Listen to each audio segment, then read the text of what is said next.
Good evening बच्चों, combo classes में आपका बहुत बहुत स्वागत है। आज की क्लास में हम बात करेंगे reflection of light. Class 10th का ये चैप्टर होगा, क्लास 10th का ये टॉपिक होगा, फर्स्ट चैप्टर होगा, फिजिक्स से रिलेटेड होगा।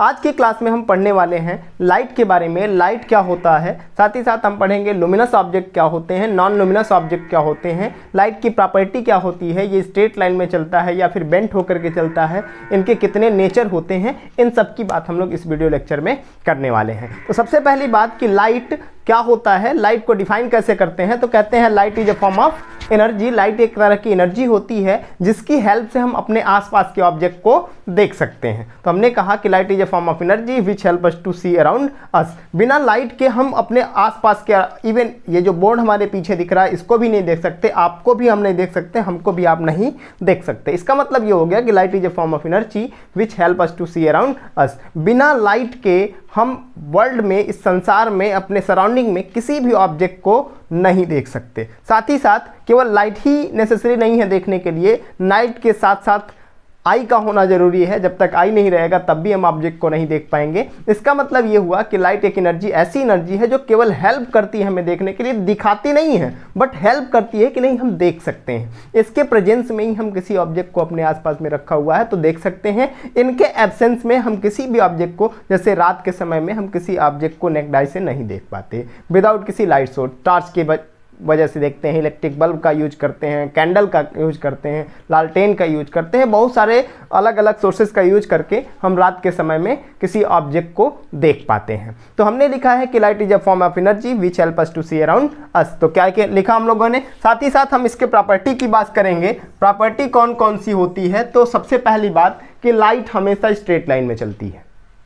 लाइट हमेशा क्या चलती है, स्ट्रेट लाइन में चलती है। तो हमने लिखा light travels in straight line always. Light हमेशा ही स्ट्रेट लाइन में चलती है। इसका मतलब ये हुआ कि अगर एक टॉर्च को लेकर के अगर हम जलाते हैं, टॉर्च को लेकर के स्विच अगर ऑन करते हैं तो स्विच ऑन करने के बाद क्या देखते हैं, लाइट हमेशा सीधी जाती है। ऐसा नहीं होता कि लाइट बीच में जा करके कहीं बेंट हो जाती है। जब तक कोई दूसरा मीडियम नहीं आएगा तब तक लाइट बेंट नहीं होगी। अगर फ्री स्पेस में, फ्री स्पेस कहने का मतलब एकदम ओपन एरिया में चले जाएं, ओपन एरिया में जा करके ऐसे टॉर्च को फोकस करते हैं, ऑन करते हैं, तो टॉर्च की जो लाइट होगी एकदम सीधा निकल करके जाएगी, स्ट्रेट लाइन में जाएगी, कहीं बीच में वो बेंट नहीं हो सकती जब तक कि कोई अनदर मीडियम उसके बीच में नहीं आ जाए, कोई अदर माध्यम ना आ जाए, कोई दूसरा मटेरियल ना आ जाए, तब तक लाइट बेंट नहीं होती। तो पहली प्रॉपर्टी हो गई कि light is always travel in the straight line. हमेशा लाइन जो होती है सीधी रेखा में चलती है। दूसरा हमने लिखा कि light travels very fast. Light जो होता है बहुत ही तेज चलती है। इसकी स्पीड जो होती है एयर या वैक्यूम में 3 × 10⁸ मीटर पर सेकेंड होती है। ये कहाँ होती है, 3 × 10⁸ मीटर पर सेकेंड जो लाइट की स्पीड है वो एयर में होती है या फिर स्पेस में होती है। जैसे ये किसी अनदर मटेरियल मीडियम में, जस्ट लाइक वाटर में एंटर करती है, ग्लास में एंटर करती है, या किसी गैस में एंटर करती है, या फिर हो सकता है कि किसी अनदर मीडियम में एंटर करती है, ग्लिसरीन में एंटर करती है या ऑयल में एंटर करती है, तो इसकी स्पीड क्या हो जाती है, इससे कम हो जाती है। सबसे ज़्यादा स्पीड जो लाइट की होती है या तो एयर में होती है या फिर वैक्यूम में होती है। क्लियर है? तो वही हम लोगों ने कहा कि लाइट ट्रेवल वेरी फास्ट, ये बहुत तेज चलती है। जैसे ही यहाँ हम लोग टॉर्च ऑन करते हैं तुरंत वहाँ जितने भी डिस्टेंस पर ऑब्जेक्ट रखी रहती है तुरंत हमको दिखाई देती है। ऐसा नहीं होता कि टॉर्च अभी जलाते हैं 2, 4, 10 सेकंड, 20 सेकंड के बाद जो सामने ऑब्जेक्ट रखी है वो हमको दिखाई देती है। इसका मतलब कि लाइट की स्पीड बहुत ही ज़्यादा होती है, जिसको हम लोग एयर या वैक्यूम में कहते हैं 3 × 10⁸ मीटर पर सेकेंड। अभी तक की जितनी भी स्पीड खोजी गई है सबसे इसी की स्पीड सबसे ज़्यादा होती है। दूसरी चीज़ हमने क्या लिखा कि light has dual nature. Light की 2 प्रॉपर्टी होती है, ये सिंगल नेचर की नहीं होती। लाइट जो होती है वेव के फॉर्म में भी चलती है और पार्टिकल के फॉर्म में भी चलती है। तो इसका मतलब ये हो गया कि light has dual nature, that is particle as well as wave nature. इसकी बात हम लोग 12th क्लास में एक्सप्लेन करके पढ़ेंगे कि लाइट वेव जो चलती है, लाइट जो चलती है वो डुअल नेचर में कैसे चलती है, वेव के फॉर्म में कब चलती है और पार्टिकल के फॉर्म में कब चलती है ना। फिर क्या हम लोगों ने कहा कि light can very in intensity. Light की इंटेंसिटी, इसकी तीव्रता, इसकी फास्टनेस जो होती है बदलती रहती है, कब बदलती है? जब ये किसी एक मीडियम से दूसरे मीडियम में जाती है या दूसरे मीडियम से पहले मीडियम में आती है, तो इसकी इंटेंसिटी दैट मीन्स इसकी वेलोसिटी यानी इसकी स्पीड जो होती है वो बदल जाती है। यही वजह होता है कि जब लाइट कोई एक मीडियम से दूसरे मीडियम में इंटर करती है तो वो रिफ्रैक्ट हो जाती है, अपने रास्ते से भटक जाती है, बेंट हो जाती है। इसको हम लोग अगले टॉपिक में बात करेंगे। फिर हमने कहा कि लाइट कैरीज एनर्जी, तो अभी हम लोगों ने डिफिनीशन में ही कहा कि light is a form of energy. Light एक ऐसी एनर्जी होती है जिसके हेल्प से हम देखते हैं, तो वही हमने कहा कि लाइट कैरीज एनर्जी, जो कि गामा फोटॉन के फॉर्म में चलता है। किस फॉर्म में चलता है? गामा फोटॉन के फॉर्म में चलता है। गामा फोटॉन क्या होता है? ये एनर्जी पैकेट होते हैं। क्या होता है? एनर्जी पैकेट होता है, जिसको फोटॉन कहते हैं, या फिर इसी को क्वांटा के नाम से भी जानते हैं, जिसकी एनर्जी h न्यू के इक्वल होती है, जहाँ h जो होता है प्लैंक कांस्टेंट होता है और न्यू जो होती है फ्रीक्वेंसी होती है। इसका मतलब ये होता है कि लाइट जो होती है इसके पास एनर्जी होती है, ये एक तरह की एनर्जी ही होती है, तो ये एनर्जी को लेकर के कंटेन करके चलता होता है। यही वजह है कि जब सनलाइट जब सोलर पैनल पे पड़ती है तो सनलाइट के अंदर की एनर्जी जो होती है सोलर पैनल से इलेक्ट्रॉन को फ्री करने लगता है, इलेक्ट्रॉन को निकालने लगता है, जिसके कारण उसमें इलेक्ट्रिक करंट प्रोड्यूस हो जाता है, जिसको हम लोग कहते हैं फोटो इलेक्ट्रिक इफेक्ट कहते हैं। बाद में उसको समझेंगे। फिर क्या कहा हमने? Light interacts with matter. Light जो होता है किसी मैटर से इंटरेक्ट करता है और बहुत सारे फिनोमिना शो करता है। जैसे हमने अभी बताया सोलर पैनल को, तो सोलर पैनल जो होगा किसी न किसी मटेरियल की बना होगा, जनरली सिल्वर का बना होता है। सिल्वर पर जब गामा फोटॉन आकर के इंसिडेंट होता है, सन की लाइट सोलर लाइट इंसिडेंट होती है, तो सोलर लाइट के कारण इलेक्ट्रॉन कुछ फ्री होना स्टार्ट हो जाते हैं, इलेक्ट्रॉन कुछ निकलना शुरू हो जाते हैं आउटर मोस्ट सोल से सिल्वर के, जिसके कारण उसमें करंट प्रोड्यूस हो जाता है। क्लियर है? तो ये रहा हम लोगों के लाइट की डेफिनेशन और लाइट की प्रॉपर्टी। कौन कौन सी प्रॉपर्टी हम लोगों ने पढ़ा? दूसरी चीज़ क्या होती है कि ये जो होता है ये इलेक्ट्रोमैग्नेटिक वेव के फॉर्म में चलता है। इलेक्ट्रोमैग्नेटिक वेव के फॉर्म में चलता है। ये इलेक्ट्रोमैग्नेटिक वेव का एक फॉर्म होता है जिसको नो रिक्वायरमेंट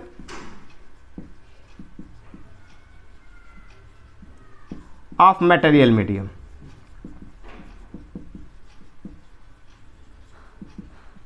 जिसको ट्रेवल करने के लिए किसी मटेरियल मीडियम की जरूरत नहीं होती, ये स्पेस में भी ट्रेवल कर सकता है ना? तो यही हम लोगों ने लिखा कि it consist of electromagnetic wave which has no requirement of material medium for propagation, जिसके चलने के लिए मटेरियल मीडियम की कोई ज़रूरत नहीं होती। जैसे कि हम लोग साउंड वेव में जानते हैं कि साउंड वेव बिना मटेरियल मीडियम का ट्रेवल नहीं कर सकता। जब भी साउंड वेव ट्रेवल करेगा तो मटेरियल मीडियम में ही ट्रेवल करेगा।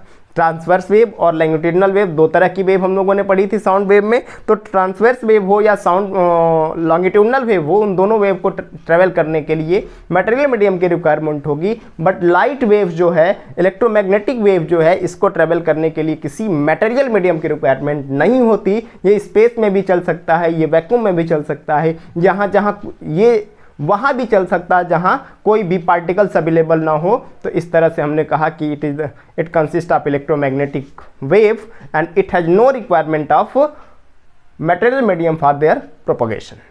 क्लियर है? फिर हम बात करेंगे लुमिनस ऑब्जेक्ट्स। लुमिनस ऑब्जेक्ट्स में क्या होता है कि ऐसे ऑब्जेक्ट, हमने इसका डिफिनीशन पहले ही लिख दिया है, ऐसे ऑब्जेक्ट्स जो अपने अंदर से खुद ही लाइट को इमिट करते हैं, जो अपने अंदर से खुद ही लाइट को बाहर निकालते हैं। तो इस तरह के ऑब्जेक्ट्स को हम क्या कहेंगे? लुमिनस ऑब्जेक्ट्स के नाम से जानेंगे। तो वही हमने लिखा, luminous objects are those objects which emits its own light. ऐसे ऑब्जेक्ट जो अपनी खुद की लाइट को बाहर निकालते हैं, which would not depend on any other medium for emission of light, जो किसी दूसरे मटेरियल पर डिपेंड नहीं करते कि वो अपने अंदर से लाइट को इमिट करें। तो इस तरह के मटेरियल मीडियम को, इस तरह के ऑब्जेक्ट को हम कहते हैं लुमिनस ऑब्जेक्ट। जस्ट लाइक सन की बात करते हैं तो सन क्या करता है? सन जो है किसी दूसरे के प्रेजेंस में शाइन नहीं होता। ऐसा नहीं है कि सन जो है, सन के बगल में एक दूसरा हम इलेक्ट्रिक बल्ब जलाते हैं या कैंडल जलाते हैं या फिर कोई दूसरा ऑब्जेक्ट जलाते हैं, बर्निंग कराते हैं, जब जा करके वो सन जो है हमें शाइन करता हुए समझ में आता है। ऐसा नहीं होता, सन जो है अपने अंदर से खुद ही लाइट को निकालता है, खुद ही लाइट को इमिट करता है। इस वजह से हम क्या कहते हैं, सन को लुमिनस ऑब्जेक्ट की तरह ट्रीट करते हैं। साथ ही साथ स्टार्स जो हो गए, स्टार के पास भी अपनी खुद की लाइट होती है, वो खुद ही अपने अंदर से लाइट को इमिट करते हैं, बाहर निकालते हैं। इस वजह से हम स्टार्स को भी, यहाँ हमने लिखा होगा, स्टार्स को भी हम क्या कहते हैं, लुमिनस ऑब्जेक्ट कहते हैं। इलेक्ट्रिक बल्ब भी हो गया, तो इलेक्ट्रिक बल्ब में दो कंडीशन आता है कि वो स्विच ऑन है या स्विच ऑफ है। अगर स्विच ऑफ है तो इसका मतलब कि वो लाइट नहीं निकाल रहा होगा, अपने अंदर से लाइट को इमिट नहीं कर रहा होगा। तो इस कंडीशन में जब उस बल्ब को हम क्या कहेंगे, नॉन लुमिनस कहेंगे। लेकिन जैसे ही हम लोग इसको इलेक्ट्रिक सोर्स से जोड़ते हैं तो अपने अंदर से वो लाइट को इमिट करना स्टार्ट कर देता है, अपने अंदर से लाइट को बाहर निकालना स्टार्ट कर देता है। तो इस कंडीशन में हम उसको कहेंगे लुमिनस ऑब्जेक्ट। उसी तरह से हमारा कैंडल भी है। कैंडल भी हमने एग्जाम्पल लिखा है, बर्निंग ऑफ कैंडल। अगर कैंडल लेट डाउन है, बुझा हुआ है, बर्न नहीं हो रहा है, जल नहीं रहा है, तो उस कंडीशन में जो कैंडल होगा हमारा नॉन लुमिनस ऑब्जेक्ट होगा। ठीक है, क्यों? क्योंकि कैंडल को खुद को दिखाने के लिए किसी दूसरे लाइट सोर्स की जरूरत होगी। दूसरे लाइट सोर्स से जब लाइट उसके ऊपर इंसिडेंट होगा तब जाकर के कैंडल हमको दिखेगा। लेकिन जब वो जल रहा होगा, इसका मतलब अपने अंदर से जब बर्न हो रहा होगा तो अपने अंदर से लाइट को बाहर निकाल रहा होगा। तो उस कंडीशन में हम इसको कहेंगे लुमिनस ऑब्जेक्ट। साथ ही साथ हमारा इलेक्ट्रिक बल्ब भी है, तो इलेक्ट्रिक बल्ब भी वही कंडीशन है कि जब बर्न कर रहा होगा, जब लिट ऑन होगा, तब जब स्विच ऑफ होगा, स्विच ऑन होगा, तब के कंडीशन में हम उसको क्या कहेंगे, लुमिनस ऑब्जेक्ट कहेंगे। और भी बहुत सारे ऑब्जेक्ट्स हो सकते हैं। ठीक है, एक्सेट्रा हमने आगे लिखा है। दूसरी चीज हमने लिखा नॉन लुमिनस ऑब्जेक्ट्स क्या होते हैं। नॉन लुमिनस ऑब्जेक्ट्स की बात करें तो ऐसे ऑब्जेक्ट जिनके पास अपनी खुद की लाइट नहीं होती। तो non luminous objects are those objects which have not its own light, जिनके पास अपनी खुद की लाइट नहीं होती, but they depends on another objects and shine in the presence of the light of the another object. और जो दूसरे की लाइट के प्रेजेंस में शाइन करते हैं, चमकते हैं, दिखाई पड़ते हैं, तो इस तरह के ऑब्जेक्ट्स को हम कहते हैं non luminous object. Just like moon की बात करते हैं तो मून भी एक नॉन लुमिनस ऑब्जेक्ट है। हमको तो फील होता है कि नहीं, ये तो लुमिनस ऑब्जेक्ट होना चाहिए क्योंकि उसके अंदर से खुद ही लाइट निकलती है। बट एक्चुअल में क्या करता है, सन जो है हमें मून जो हमें दिखाई देता है वो सन के प्रेजेंस में दिखाई देता है। अगर सन नहीं रहता तो मून हमें नहीं दिखाई देता। सन से लाइट मून पर पड़ती है और मून से लाइट हमारे आंखों तक पहुंचती है, जिसके कारण मून हमें दिखाई देता है। हमारे आसपास में सराउंडिंग में, जैसे ये बोर्ड हो गया, ये मार्कर हो गया, हम हो गए, या जो भी ऑब्जेक्ट्स हमारे सराउंडिंग में हैं, वो कंफर्म है इलेक्ट्रिक बल्ब के प्रेजेंस में, इलेक्ट्रिक बल्ब की लाइट के प्रेजेंस में, सोलर लाइट के प्रेजेंस में, या कैंडल जल रहा हो तो कैंडल के प्रेजेंस में, इन्हीं सबों के प्रेजेंस में लेट ऑन होता है, जलता हुआ दिखाई देता है, शाइन करता हुआ दिखाई देता है। तो जितने भी हमारे सराउंडिंग में ऑब्जेक्ट हो गया, टेबल हो गया, चेयर हो गया, बुक हो गया, कॉपी हो गया, pen, pencil, board, stone, mountains, ये जितने भी ऑब्जेक्ट्स हमें दिख रहे हैं ये सारे किस में आएंगे, नॉन लुमिनस ऑब्जेक्ट्स में आएंगे। ठीक है, साथ ही साथ हम बात करेंगे कि मीडियम कितने टाइप्स होते हैं on the basis of light, है ना। On the basis of light medium कितने तरह के होंगे, तो हम लोगों ने पहले ही बात किया था इंट्रोडक्शन वाले वीडियो में कि there are 3 types of medium on the basis of light, है ना। There are 3 types of medium on the basis of light. तो कौन कौन सा था मीडियम? ट्रांसपेरेंट मीडियम था, ट्रांसलूसेंट मीडियम था और ऑपिक मीडियम था, है ना। तो क्या कह रहे हैं, classification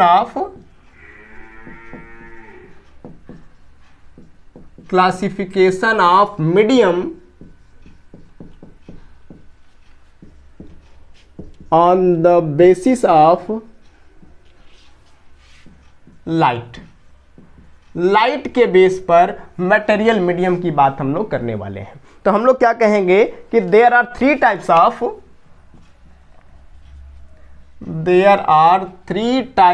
medium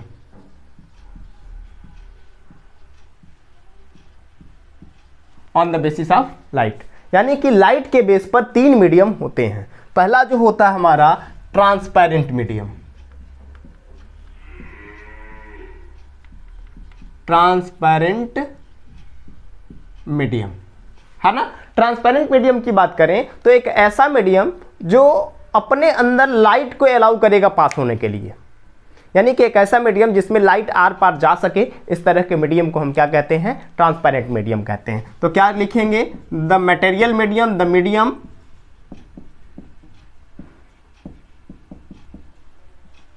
which allow to pass the light through it is called as transparent medium।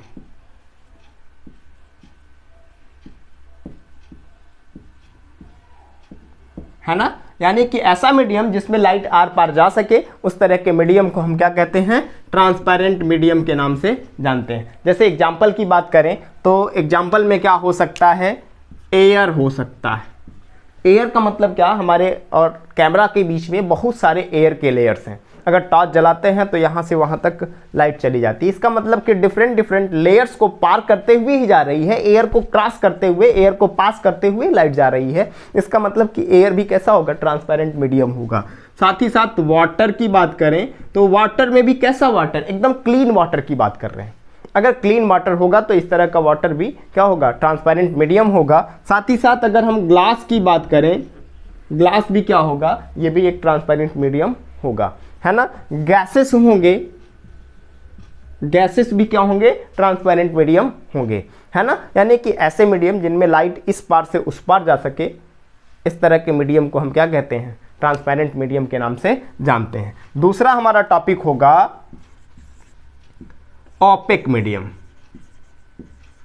Opaque medium, है ना। ऑपेक मीडियम में क्या होगा, ऑपेक का मतलब होता है कि ऐसे मीडियम जिनमें लाइट आर पार न जा सके। तो क्या लिखेंगे, the medium which do not allow to pass the light through it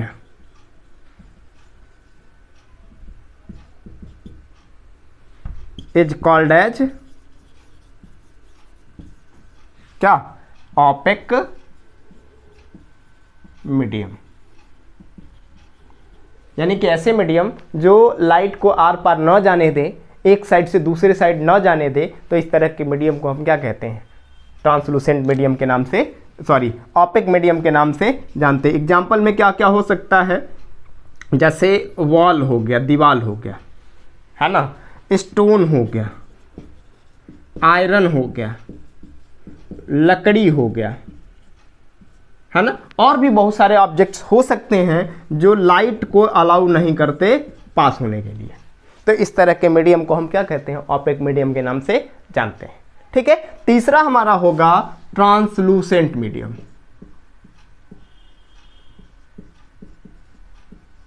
translucent medium, है ना। तो ट्रांसलूसेंट मीडियम की अगर बात करें तो ऐसे मीडियम जो पार्शियली लाइट को पास होने देंगे, तो क्या कहेंगे, द मीडियम विच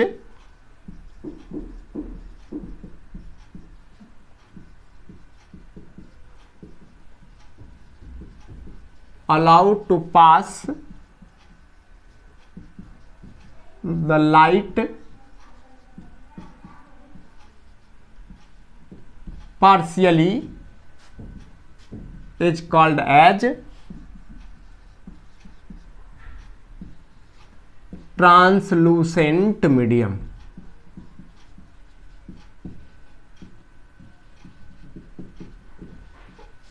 है ना।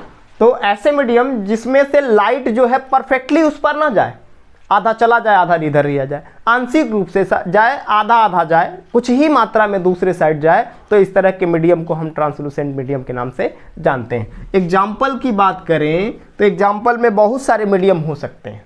जैसे अगर हम बात करें ऑयल्ड पेपर, ऑयल पेपर कहने का मतलब ये है कि एक पेपर ले लेते हैं, ब्लैंक पेज ले लेते हैं, उस पेज को क्या करते हैं, ऑयल में डुबा देते हैं, तेल में डुबा देते हैं। डुबाने के बाद फिर उसको निकाल करके देखते हैं तो क्या देखेंगे कि दूसरे साइड का भी ब्लर ब्लर हमें दिखना शुरू हो जाएगा, हल्का हल्का दूसरे साइड का भी दिखेगा। इसका मतलब ये हुआ कि ऑयल पेपर को पार करके उस साइड की लाइट जो है हमारे आंखों तक पहुंच जा रही है। इसका एग्जाम्पल आप घर पे करके देख सकते हैं, बहुत खर्चा भी नहीं है, एक पेज लेना है और थोड़ा सा ऑयल लेना है, उसको ऑयल में डुबा करके निकाल करके फिर देखेंगे, देख करके आराम से, है ना। फिर दूसरा क्या हो सकता है, स्क्रैच्ड ग्लास हो सकता है। स्क्रैच ग्लास कहने का मतलब यह है कि एक ग्लास लेते हैं, ट्रांसपेरेंट ग्लास ले लेते हैं, शीशा ले लेते हैं और शीशे को सैंड पेपर से रगड़ देते हैं, बालू पेपर से रगड़ देते हैं, या किसी सरफेस पे रख करके, फ्लोर पे, छत के रख करके और उसको थोड़ा सा रगड़ देते हैं। रगड़ने के बाद ऐसे करके देखते हैं तो क्या होगा, ब्लर ब्लर दिखेगा, आधा लाइट उधर का दिखेगा, आधा ऑब्जेक्ट उधर का दिखेगा दूसरे साइड का, और इधर का आधा ऑब्जेक्ट नहीं दिखेगा। इसका मतलब ये होगा कि स्क्रैच ग्लास, घिसा हुआ जो शीशा होगा वो भी क्या होगा, हमारा ट्रांसलूसेंट मीडियम होगा। ठीक है। दूसरी बात हम लोग करेंगे लाइट बीम की। लाइट बीम, लाइट बीम, है ना। लाइट बीम क्या होता है, तो हम लोगों को पता है कि जो लाइट होता है वो कंफर्म है कि किसी ना किसी स्मॉलेस्ट यूनिट से ही मिलकर के बना होगा, जिसको हम गामा फोटान या क्वांटा के नाम से जानते हैं या एनर्जी पैकेट के नाम से जानते हैं। जब एनर्जी पैकेट की ग्रुपिंग होती है, जब क्वांटा या फोटान की ग्रुपिंग होती है तो रेज का फॉर्मेशन होता है, और जब रेज की ग्रुपिंग होती है तो लाइट बीम बनता है। यानी कि ये जो बोर्ड हमें दिखाई दे रहा है वो लाइट रेज के एब्सेंस में नहीं, प्रेजेंस में नहीं, ये लाइट बीम के प्रेजेंस में। लाइट रेज का मतलब एक सिंगल कंपोनेंट, एक सिंगल लाइन, और लाइट बीम का मतलब कि ग्रुप ऑफ रेज। तो क्या कहेंगे, ग्रुप ऑफ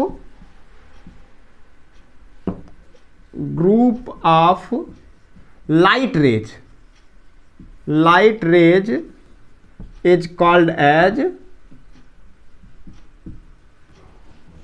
क्या, लाइट बीम।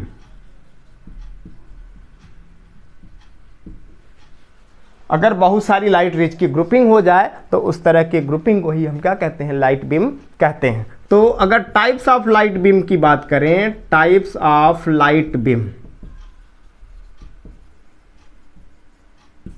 तो अगर बात करें कि लाइट बीम के कितने टाइप्स होते हैं तो कहेंगे there are 3 types of light beam. Light beam भी कितने तरह का होगा, 3 टाइप्स का होगा। तो लिखेंगे there are 3 types of light beam. First में लिखेंगे कन्वर्जिंग लाइट बीम, दूसरे में डाइवर्जिंग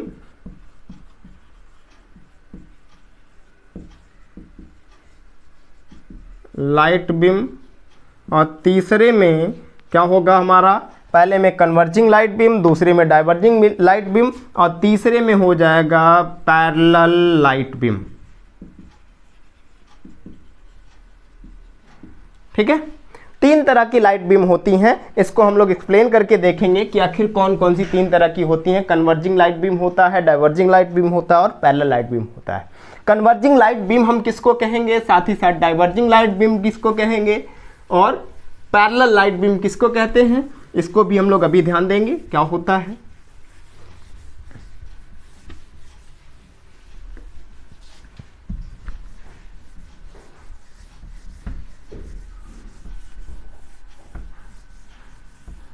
चलिए देखते हैं। फर्स्ट हमारा टॉपिक है कन्वर्जिंग लाइट बीम। कन्वर्जिंग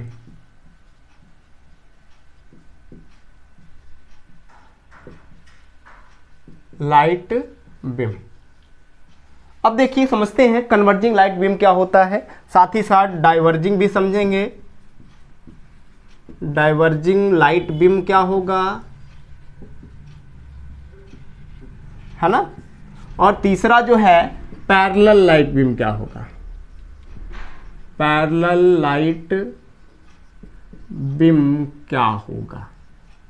ठीक है। चलिए देखते हैं।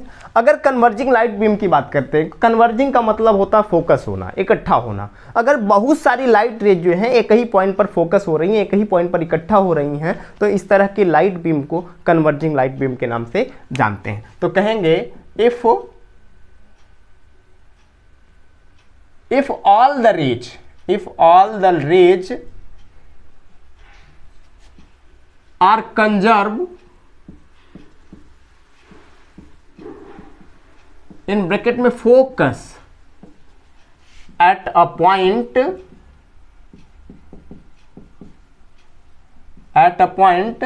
then the light beam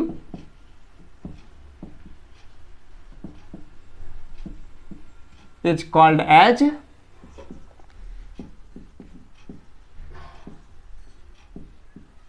converging light beam, है ना। अगर देखें, ये देख रहे हैं दो तीन रेज जो हैं एक ही पॉइंट पर आ करके इस पॉइंट पर फोकस हुई हैं। ये भी इधर से जा करके यहीं पे आ गई, ये भी यहीं पे आ गई और ये भी यहीं पे आ गए। तो इस तरह के लाइट बीम को हम कौन सा लाइट बीम कहेंगे? कन्वर्जिंग लाइट बीम के नाम से जानेंगे। डाइवर्जिंग में क्या कहेंगे? If all the light rays are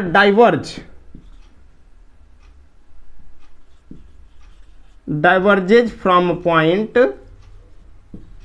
diverge का मतलब होता है फैलना, diverge from a point, then the light beam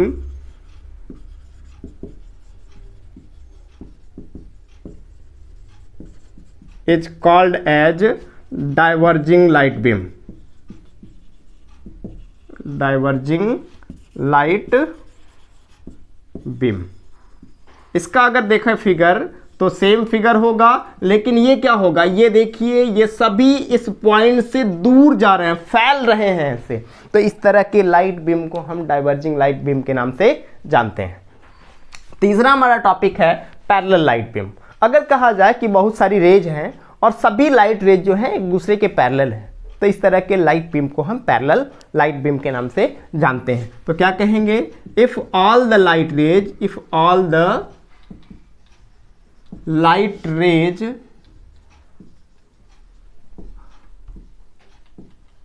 are parallel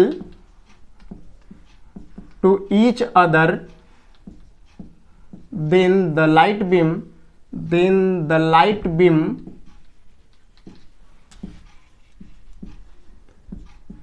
is called as